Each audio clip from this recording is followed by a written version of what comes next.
Word salad, yummy, yummy. Yummy, yummy, yummy, yummy fruit salad. Hello, friends, and welcome back to ReddX, your source for the freshest cringe content anywhere on the internet. Promise, swearsies, it's just a fact, and it's totally science. Go ahead and look it up. Today, we're jumping right back into r/Tales of Neckbeards. I just can't stay away. I don't know why I can't stay away. The reason that I was drawn back into this particular subreddit today is because the TBOATI saga is continuing. Oh my god, I thought it was over. I thought we had caught up, but apparently this cringe train just keeps on rolling and I am living for it. So big thanks to user Anonymous Griper, aka the Character Consultancy, for sharing these big beefy stories, for hanging out with us in Discord, and generally for just being a great writing coach. If you guys are looking for any sort of character development or help with your writing, then I would highly suggest hopping into Discord and chatting with her a bit. Her prices are reasonable, and she'll probably even give you a little taste for free. Not in a weird, creepy way, though. Anyways, let's get some plugs and disclaimers out of the way, and then we will hop right into some TBOATI neckbeard cringe.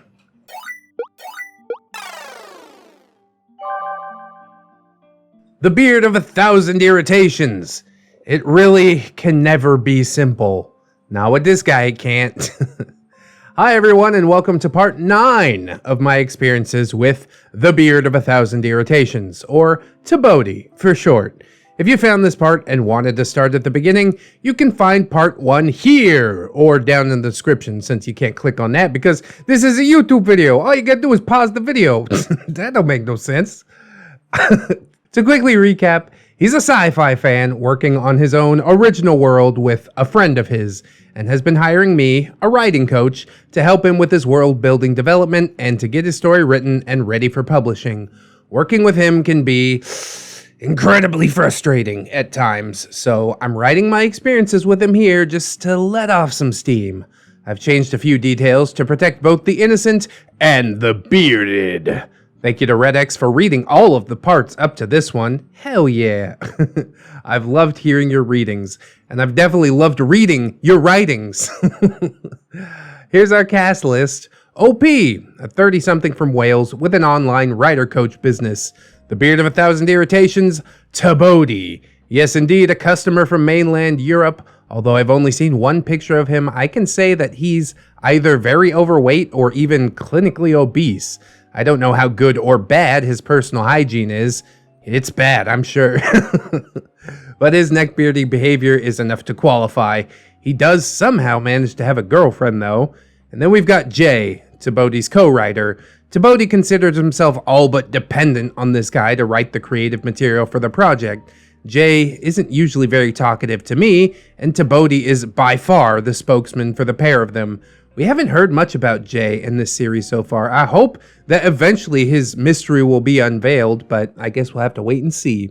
TBOATI hasn't paid for any of my services in quite a few months. Well, that's not good. He got a job towards the end of last year, and I've been vaguely aware that he somehow managed to stay in that job. Honestly, I'm not sure whether I'm impressed, confused, or doubtful. Maybe the job just don't care. They're like, whatever, we just need bodies. Over the past month, I've been asking people for Patreon support because, well, rent, bills, food, yada yada yada. True enough, OP, go ahead and get you some of that. I am definitely extremely grateful for all of my patrons, and if you'd like to join those guys, there is a link in the description. Nudge nudge, hint hint. Because of this, I have been spinning a few plates. Some people said they wanted to or would consider pledging, but didn't get around to it immediately. So I kept on checking in to nudge them closer to pledging. I don't know if that's the way to go about it. Talk is cheap, man.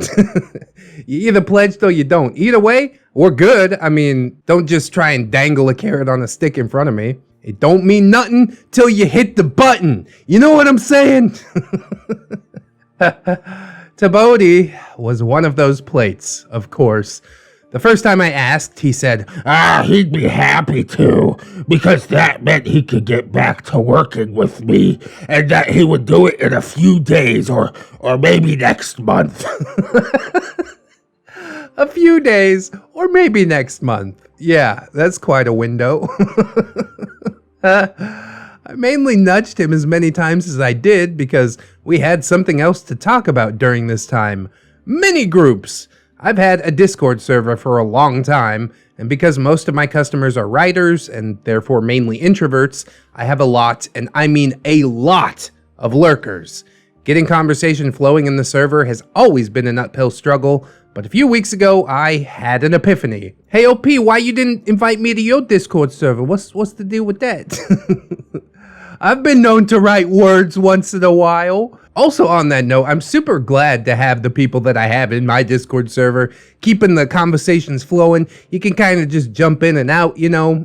There's always somebody there to talk to or some sort of conversation going, which feels really good. We do have a lot of lurkers as well, but also more than a few people that are super, super active. So thank you to all of them, but particularly the active ones.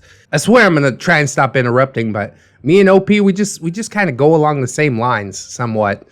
Let me explain a little piece of psychological theory. Ooh. If you have a large group of people that you want to bond with each other, some of those people will find that to be too much. Every person is a whole cosmos of nuance, contradictions, and undiscovered depth. And for some people, a big group is just too much, so they tend to shut down. The trick to overcoming this is to facilitate people going off into their own little groups so that they can get to know just those few people. As the theory goes, they'll get to know everyone in their subgroup, and then they'll be more comfortable with getting to know people in the wider group. Well, this is good info. Maybe that's why I got so many lurkers. Where's a pen and paper? I'll write this one down. I set up a system for this in my server, and it worked a treat. That brings me back to TBOATI. Longtime readers will know how bland and generally ill thought out his story is, and I felt strongly that he would benefit from showing some of his story to a mini group to get some legitimate feedback. Maybe if he learned that people expect more depth than, my character's nice and intelligent and has superpowers, and then he gets the girl. and Here's the girlfriend. She's exotic and pretty and so nice that being nice is actually her superpower. then maybe he would push himself via that criticism to make something better. I don't know about that. He doesn't seem to handle criticism too well. Reader, you know he's not likely to do that. Called it. I know he's not likely to do that. I went through everything that follows because I might as well have something to talk about with him besides, you ready to pledge to me yet? Because if he opens up to a group, then that promises to be a huge learning experience for him. TBOATI made it clear that he was keen to pledge. He just had to save up some money first so that he could move out of his parents' place and move in with his girlfriend. bro, it's like $1 a month. I mean, break me off or don't. But I'm not going to chase you around trying to get it. Well, you're ready? Let me know. That's fine. Well, I can't deny that I'm a tad dumbfounded by the fact that he's managed to stay in a job for so long. If he's done that, then he's done it. And I'm not going to get in the way of him moving onwards and upwards. During one of our little catch-ups, he told me that he's been talking to a psychologist to get tested for Asperger's. That would explain so much. I honestly hope that he gets a positive diagnosis because, firstly, I suppose that would give him the push to look into what he can do about it, and secondly, because Asperger's doesn't need to be framed as an illness. It doesn't have to be a negative. It's just different neural wiring, that's all. And if that's all that's been the problem for this whole time, then he can overcome that. Granted, he would need to put the work in, and we know how TBOATI likes work. But at least it makes it the problem, and a goal, therefore much easier to define. Yeah, that's a fair point. Pretty good way to look at it, OP. Now back once again to those mini-groups. Among my mini-group members is a pair of authors who are working together on a fantasy story. They're used to just talking between themselves in DMs, and they saw the mini-groups as an opportunity to try and wean themselves out into the open, and to acclimatize themselves to talking about their world where other people can see, and have a few people comment on their world and maybe even ask them questions. I saw this, and I thought of TBOATI and Jay. So did I. I suppose that's the natural response. I put the idea out towards TBOATI, and he said that he might, but only if it takes off. What? In the meantime, he had a question for me. He asked whether he should drop the exotic alien aspect of his world and just have it be like Earth, and that he wondered if having lots of lore would be too complicated. I declined to give him an answer, and I said to him that that was his choice, but that lore complexity could be manageable if it was handled well. I phrased it this way because I don't really want to be held responsible for his decision, because neither one is a surefire route towards success, and if he saw me as responsible for his decision either way, then he might blame me for its failure. Because God knows he finds it impossible to look inwardly. He definitely would blame you for the failure if it happens, but also if the story is just like Earth, then that kind of kicks world building out the window, you know what I mean? And then OP's not getting hired, which is also a net loss, no matter how frustrating this particular customer is to work with. So, as mentioned before, yes indeed, people are nuanced, people are multifaceted. Privately though, I did think that he should go for a lore-rich world because, guys, if you've been reading this whole series, you know for a fact that Mallory and Rebecca aren't enough to make a decent story. Yeah, that's a good point too. Please give me something to feast my mind upon. A few days later, I nudged TBOATI again to see if he wanted to actually join a mini-group since they had indeed been doing well. He said, yeah, he had to talk about it with his big bro first. That would be Jay, to the uninitiated among you. I said that Jay could join the same mini-group if he wanted, and I also mentioned my pair of experimental authors who were trying out talking in front of others. TBOATI liked the sound of that, especially the idea of doing that too. He's a big fan of following. He loves to lift ideas from others. Before the conversation ended, he had another look through my Patreon tiers, and then he said, wait, these are in dollars? I read them as euros. They're cheaper than I thought. Well, a few days later, he still hasn't pledged. Oh boy. I say it again, talk is cheap. Even though what he had said sounded an awful lot like, I'm actually ready to pledge now. He's just trying to make conversation. He's trying to not be lonely or something. So, as I wanted to chase up about the Patreon pledge, and I was also curious about how Jay might be responding to the mini-group invitation, I caught up with the beard of 1,000 irritations once again. He said, Jay said he'll consider it, but right now he doesn't think he can do the, job stuff. But he did say that he's considering it seriously.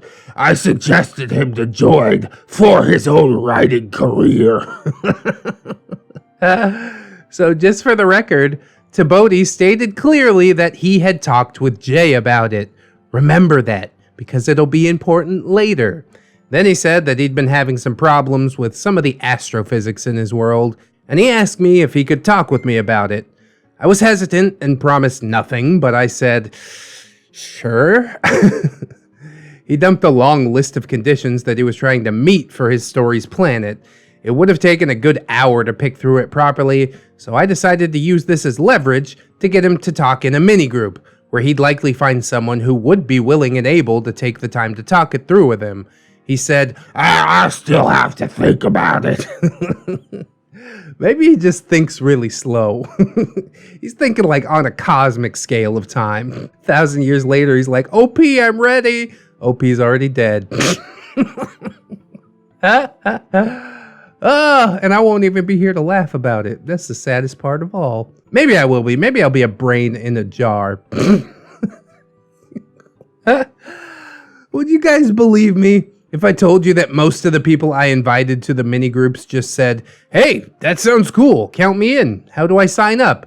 Usually it wasn't anywhere near this long, grinding, and painful. But I was morbidly curious by this point, so I asked what there was to think about. He had a question and somewhere to ask it, and he said, he was just being paranoid. And then he said, "Remind me, please, how do I post the question?" I helped him out with joining a group so he could post his question, and he did. The group he found himself in had only one other person in it. He posted the same information in the mini-group's channel as he had in his DM with me. His group mate admitted that they weren't sure how to answer, and honestly, I wasn't surprised. It was ridiculously complicated. His end goal was straightforward enough as far as I could tell, but he just had the most complicated way of going about it. Word salad, yummy, yummy. His group partner gave up on trying to work on that and asked what characters TBOATI had in his world. TBOATI cut him off with a, That's not relevant right now."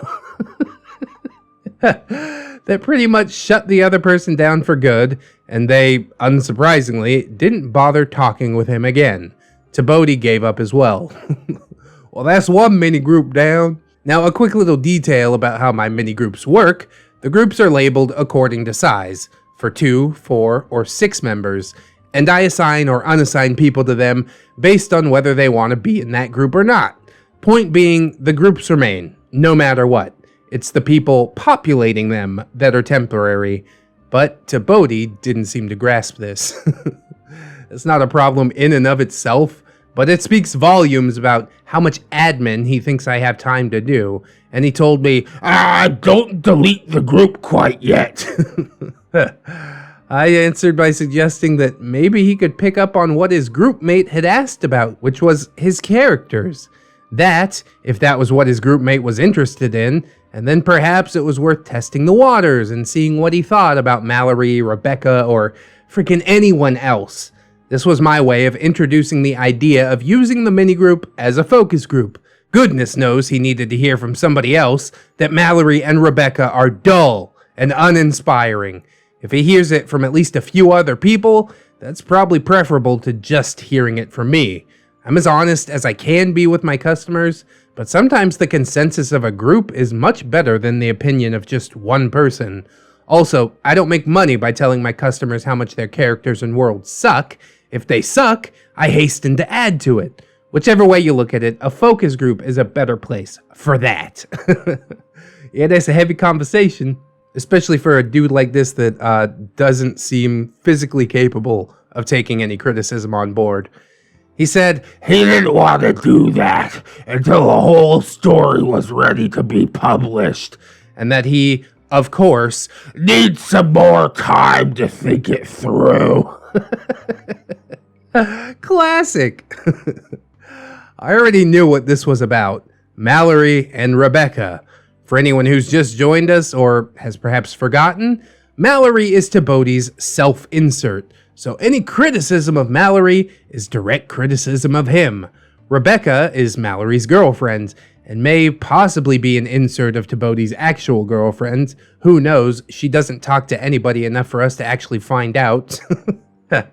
Since TBOATI is so fiercely protective of these two characters, and since he'd previously been kind of dismissive of the idea that the smuggler king Mallory meets might have some nuance and intrigue to him, I suggested to him that I present the smuggler king to his minigroup. With any luck, I thought, maybe he would be surprised by just how fascinated people were by this side character, and learn the kinds of things that people possibly would want to know about him.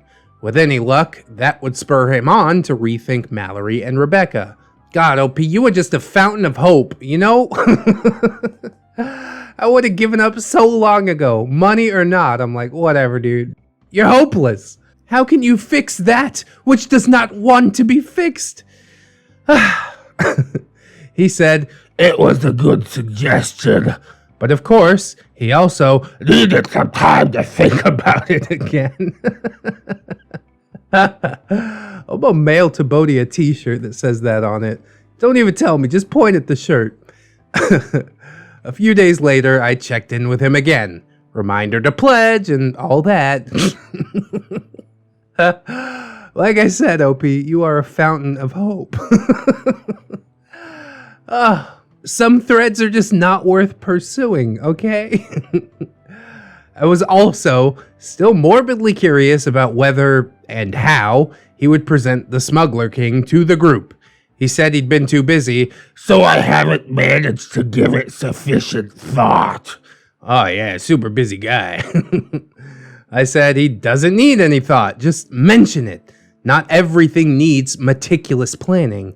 He answered that, that was true. But that apparently over-planning is just something that people with Asperger's do. I used this as a springboard to point out to him that having Asperger's might explain that, but now that he knew he had a tendency to overplan things, maybe he could just do himself a favor and use that knowledge to go ahead with some of the things instead of just having them in a perpetual state of planning.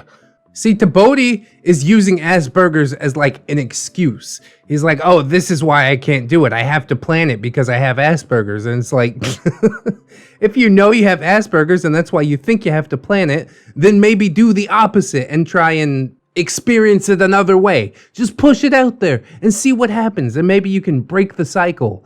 But of course, TBOATI is very much about cycles. I also asked what his paranoia had been about that he had mentioned a few days prior. He said, it's not exactly paranoia. It's a security measure that me and Jay came up with. It's to ensure that nobody tries to steal ideas from us. Because you have so many good ideas to steal, TBOATI. Watch out for that corporate espionage. It kind of reminds me of one time I was in this game development group and people are like, oh, we're looking for voice actors, paid work. I'm like, okay, cool. I'll go check that out. And they sent me the voice lines and said, read them. And I'm like, can you tell me how they're supposed to be read? Like what sort of accent and stuff like that? And they're like, no, I just need you to read the lines. And I'm like, okay. Sent the lines. It's, of course, not at all what they're looking for because they didn't instruct me in any way. So I push a little bit further, ask a little bit more. And they ended up telling me about the game eventually. And come to find out, it's a fucking kart racer. Like, this is your big original idea? Oh, God, I want to die. Eventually, I did rework them, got like a little bit of scratch, but it was an experience that I will not soon forget. Now, I thought about TBOATI's fears of corporate espionage for a moment because, again, I can't exactly tell a customer that their ideas are so painfully bland that nobody could possibly want to steal them.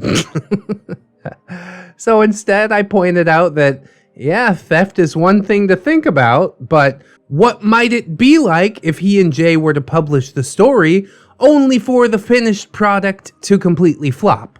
Checking people's reactions now might help him avoid that inevitable fate. I say inevitable. It's not inevitable. He might find success with this story, you know? The world's a crazy place. I also talked a bit about the nature of copyright, which, given his penchant for planning, I'm surprised he didn't already know. But for your sake, reader, I will just quickly say that you can't copyright an idea, only the exact wording, and you can prove that a piece of writing is yours by timestamping it. One way to do that is to post it online.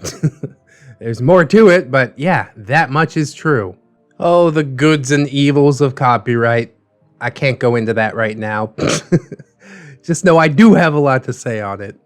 TBOATI said that the idea of making sure people liked his and Jay's work was an excellent point. He was quite taken with the idea, in fact. Then, because of course there had to be an icing on the TBOATI cake, he told me that he had another thing to ask me about. He showed me a fantasy map. I had never seen it before. He said that he found it online and wanted to use it for his world. Then we just have the copyright conversation, bro. What are you doing? He also mentioned that there hadn't been any kind of credit for who made it or who exactly it belonged to. I pointed out that he already had a map, made by Jay no less, which we covered in a previous saga. And he said, yeah, that was true, but he felt that it needed some improvements. I reminded him that the whole map thing started with him sending me a tutorial. And if he wanted another go, maybe he, emphasis he, could go make a new one. And then because iced cakes obviously deserve a big fat cherry, he asked one more question, a very, very Googleable question, to which I pointed out that he could indeed just Google it. After that, I disentangled from the conversation. There really wasn't much more that I could say. Before I finish up this section, I should probably make one final note. On the same evening that this final conversation happened, I sent Jay a quick hello, since I was honestly curious what he made of all this. He told me that TBOATI hadn't even mentioned the mini-groups to him. That's beyond a cherry, dude. What is that? That's the big silver platter that it's all carried on. So beautiful. Too ridiculous. TLDR, Neckbeard doesn't like sharing his work, but desperately needs feedback. I spend an obscene amount of time trying to talk him into it, and then he lies to me about discussing it with his co-writer. This is usually where I would post a link to the next part, but this is the most up-to-date installment. At least for now. I am still shocked, absolutely shocked, that a person with communication skills this poor actually thinks he's gonna sit down and write like the next great fantasy novel. What is going on in his head? It's good to dream, but let's keep our dreams within the bounds of this reality, you know? You don't aim for a mainstream success your first time out. You're just like, hey, if 100 people bought this book, I would be really, really happy. And then the next one that you write, hey, maybe it's a little better. A little more people buy it. But to be like, yeah, I think out of the gate, this is going to be like the next Lord of the Rings or whatever the hell. Like, bro, what planet are you living on? I did think that it was super funny when OP called him out and is like, your characters are so bland that nobody's ever going to want to steal them. Honestly, I probably would have said that, but that's why I don't really work with other people very well. I got a mouth like a machine gun. I'm all about go, go, go. You know what I'm saying? My brain doesn't work as fast as my mouth most of the time. Thank God for editing. That's all I'm going to say. He's so scared to share his ideas for fear of them being stolen, but then he turns around and steals somebody else's map that like he wants to use in his story. That just paints the entire picture in that like simple, tiny interaction. That is absolutely the kind of person that TBOATI is.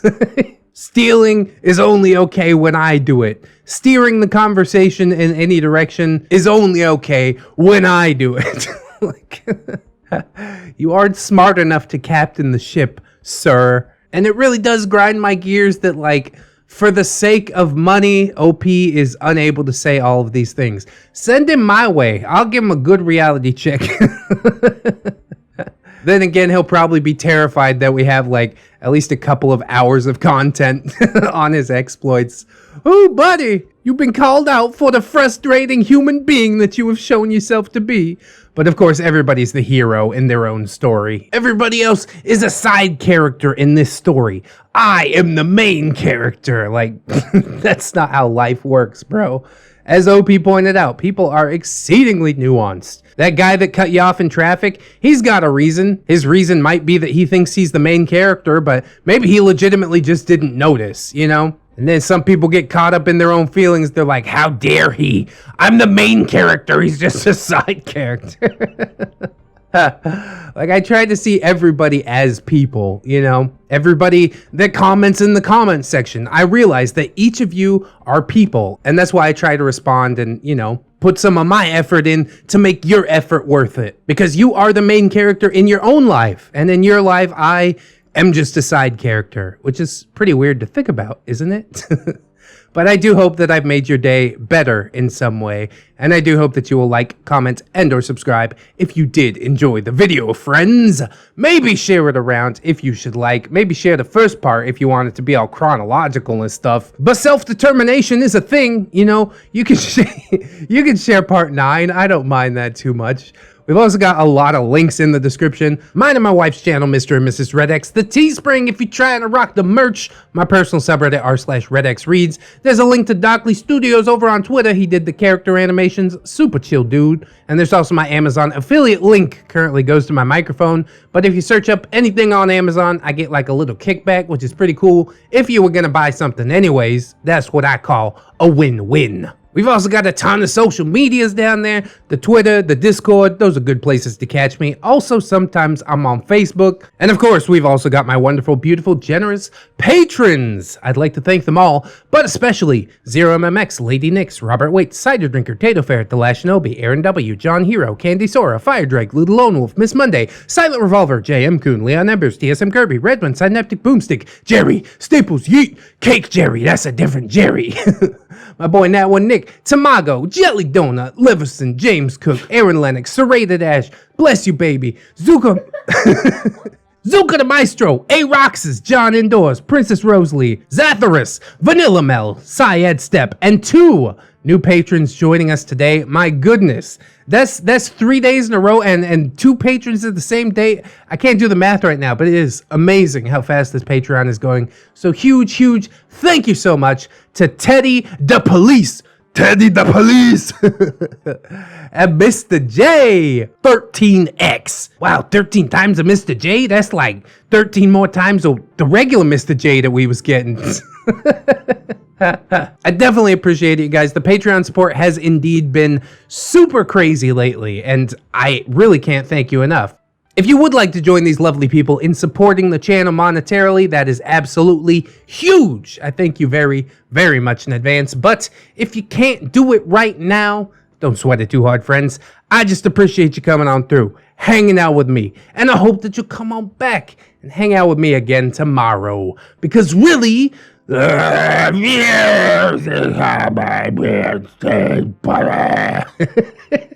not even words at a certain point.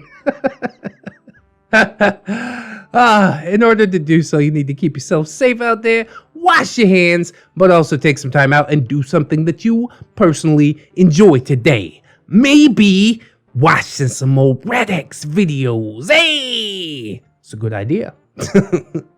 Always remember, friends, that you are loved, you are worthy, and you definitely deserve it. I will see you in the next one. And until then, bye-bye.